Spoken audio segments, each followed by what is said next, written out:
শ্রীমতী রাধারানীর শ্রী যুগল চরণে আমি প্রণতি নিবেদন করছি। তপ্ত কাঞ্চন গৌরাঙ্গী রাধি বৃন্দাবনেশ্বরী বিশ্ববানুসুতে দেবী প্রণমামি হরি প্রিয়ে। তো আরম্ভ করছি আজকের শ্রীমদ্ ভগবদ গীতা পাঠ, দুটি শ্লোক। শ্রী ভগবান উবাচ অশুচ্চান্যসুচস্তং প্রজ্ঞপদংশ্চ বাসসে গতাসুন গতাসুনশ্চ নানুসুচন্তি পণ্ডিতং। পরমেশ্বর ভগবান বললেন, তুমি প্রাজ্ঞের মতো কথা বলছো। কাকে বলছেন? অর্জুনকে বলছেন যে তুমি প্রাজ্ঞের মতো কথা বলছো, অথচ যে বিষয়ে সুখ করা উচিত নয়, অর্থাৎ দুঃখ করা উচিত নয়, সেই বিষয়ে আবার সুখ করছো।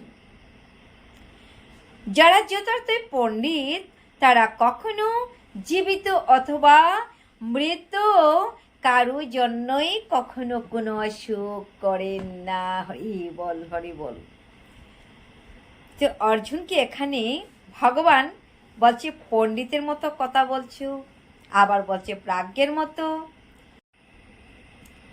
12 নম্বর শ্লোক।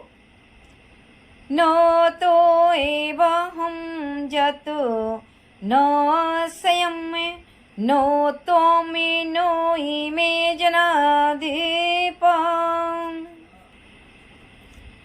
নো চৈব ন ভবিষ্যম সর্বে বয়মতাপরম। এমন কোনো সময় ছিল না যখন আমার, তোমার ও এই সমস্ত রাজাদের অস্তিত্ব ছিল না। ভবিষ্যতে কখনো আমরা অস্তিত্বহীন হব না। বেদে কঠোপনিষদ এবং শ্বেতাশ্বতর উপনিষদে বলা হয়েছে, কৃতকর্ম এবং তার ফল অনুসারে বিভিন্ন অবস্থায় স্থিত অসংখ্য জীবেদের পরমেশ্বর ভগবান পালন করেন। কে পালন করেন? ভগবান পালন করেন। অসংখ্য অসংখ্য জীবদের পিতা হলেন তিনি পালনকর্তা। সেই জন্যই বলছে, দেয় কৃষ্ণ নেয় কৃষ্ণ, পালেন কৃষ্ণ সবাইকে। উনি দিচ্ছেন, আবার উনি নিচ্ছেন, আবার উনি পালন করছেন। অসংখ্য অসংখ্য জীবের পালন কর্তা। কঠোপনিষদ এবং শ্বেতাশ্বতর উপনিষদে এই কথাটি বলা হয়েছে। সেই পরমেশ্বর ভগবান পরমাত্মা রূপে সমস্ত জীবের হৃদয়ে বিরাজমান। সমস্ত হৃদয় জীবের হৃদয়ে বিরাজ করেন।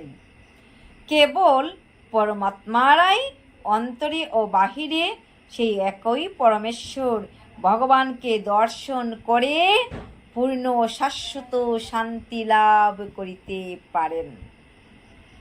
হরে কৃষ্ণ। আজ দুটি শ্লোকে বিদায়। তো সবাই ভালো থাকুন, সুস্থ থাকুন, এই কামনাই করি। ভগবানের নিকট আপনারাও আশীর্বাদ করুন, যেন আপনাদের আশীর্বাদে, আপনাদের কৃপাতে আমিও ভালো থাকি, সুস্থ থাকি। হরি বল, হরে কৃষ্ণ।